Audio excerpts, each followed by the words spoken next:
ఆదివారం అమావాస్య రావడం ఇంకా విశేషమైనటువంటి రోజు. పితృదేవతలకు బాగా ప్రీతికరమైనటువంటి తిథిగా అమావాస్య గురించి చెప్పబడుతుంది ధర్మశాస్త్రంలో.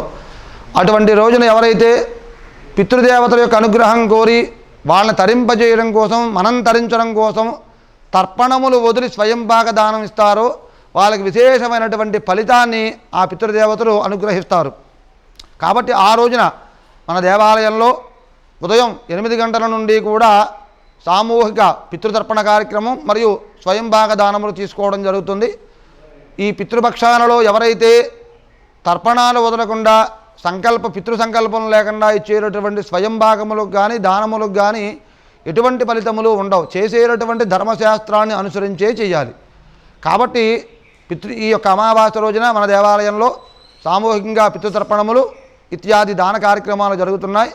పాల్గొనేవారు ఒక రోజు ముందుగా వచ్చి శివాలయంలో సంప్రదిస్తే తత్సంబంధమైన వివరాలు మీకు తెలియజేయడం జరుగుతుంది. భక్తులు ఈ అవకాశాన్ని వినియోగించుకోవలసిందిగా మనవి.